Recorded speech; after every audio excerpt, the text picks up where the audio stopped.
वर्धमान नामक एक शहर में एक बहुत ही कुशल व्यापारी रहता था। राजा को उसकी क्षमताओं के बारे में पता था और इसलिए उसने उसे राज्य का प्रशासक बना दिया। अपने कुशल तरीकों से उसने आम आदमी को भी खुश रखा था और साथ ही दूसरी तरफ राजा को भी बहुत प्रभावित किया था। कुछ दिनों बाद व्यापारी ने अपनी लड़की का विवाह तय किया। इस उपलक्ष्य में उसने एक बहुत बड़े भोज का आयोजन किया। इस भोज में उसने राज परिवार से लेकर प्रजा सभी को आमंत्रित किया। भोज के दौरान उसने सभी को बहुत सम्मान दिया और सभी मेहमानों को आभूषण और उपहार दिए। राजघराने का एक सेवक जो महल में झाड़ू लगाता था, वह भी इस भोज में शामिल हुआ, मगर गलती से वह एक ऐसी कुर्सी पर बैठ गया जो राज परिवार के लिए नियत थी।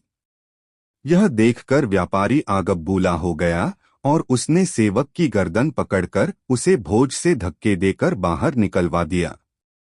सेवक को बड़ी शर्मिंदगी महसूस हुई और उसने व्यापारी को सबक सिखाने की सोची। कुछ दिनों बाद एक बार सेवक राजा के कक्ष में झाड़ू लगा रहा था। उसने राजा को अर्धनिद्रा में देखकर बड़बड़ाना शुरू किया, इस व्यापारी की यह मजाल कि वह रानी के साथ दुर्व्यवहार करे। यह सुनकर राजा अपने बिस्तर से कूद पड़ा और उसने सेवक से पूछा, क्या यह वाकई में सच है?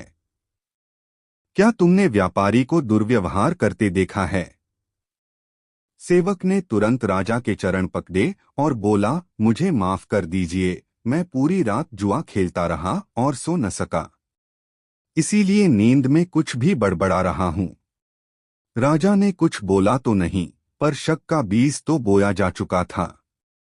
उसी दिन से राजा ने व्यापारी के महल में निरंकुश घूमने पर पाबंदी लगा दी और उसके अधिकार कम कर दिए।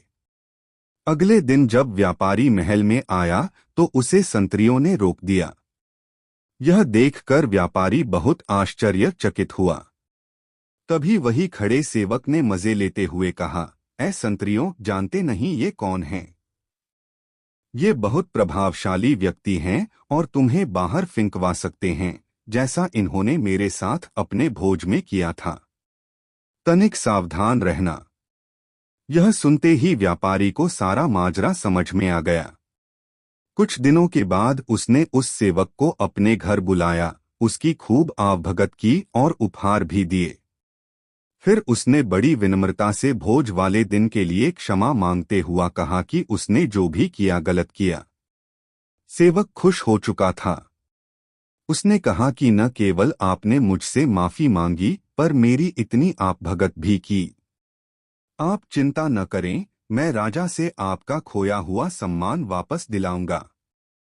अगले दिन उसने राजा के कक्ष में झाड़ू लगाते हुआ जब राजा को अर्धनिद्रा में देखा तो फिर बड़बड़ाने लगा, हे भगवान, हमारा राजा तो ऐसा मूर्ख है कि वह गुसलखाने में खीरे खाता है। यह सुनकर राजा क्रोध से भर उठा और बोला, मूर्ख सेवक, तुम्हारी ऐसी बोलने की हिम्मत कैसे हुई?